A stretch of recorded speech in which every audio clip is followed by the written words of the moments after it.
ya moto au Biblia inapozungumza habari ya moto, inazungumza habari ya nguvu ndani ya mtu, nguvu ndani ya mtu ya kuweza kushinda mwili na tamaa zake na ushawishi wa mazingira yanayomzunguka. Moto inapozungumza Biblia, moto manake ni ile nguvu ndani ya mtu ya kuweza kushinda mwili na tamaa zake na ushawishi wa mazingira yanayomzunguka.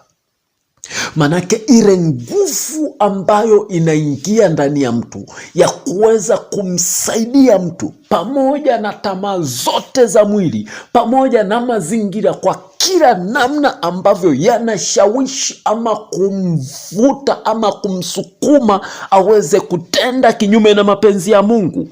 Ile nguvu ya kuweza kumsaidia huyu mtu aweze kusimama katika kusudi la Mungu, aweze kusimama katika mapenzi ya Mungu, ya kumsaidia aweze kupingana na tamaa za mwili, aweze kupingana na mazingira. Yawezekana mazingira yanamshawishi sana, yanamruhusu sana, yanamsukuma sana akaibe, inamsukuma sana akaue. Sasa ile nguvu ambayo inakuwa ndani yake, ambayo inamsaidia aweze kupambana na hiyo hali, kwamba hata kama nimekasirika kiasi gani, lakini siwezi nikaenda kuua, siwezi nikaenda kufanya jambo lolote lililobaya, hata kama nina uhitaji kiasi gani, hata kama napita katika hali gani, lakini siwezi nikaenda kuiba, hata kama mwili una hamu kiasi gani, au mwili unajihisi upo katika hali ya namna gani, lakini siwezi nikazini, siwezi nikasema uongo, hata kama mazingira yananisukuma niseme uongo.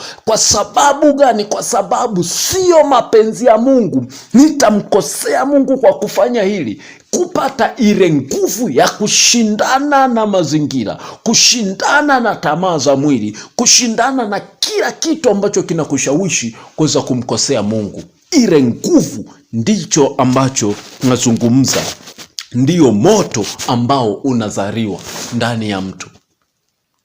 Lakini vitu vyote hivi viwili, hata mtu anapobatizwa anavipokea, lakini sharti viendelee kuchochewa, sharti viendelee kutunzwa ndani ya mtu, ili viendelee kusonga mbele au viendelee kumsaidia na kumuimarisha.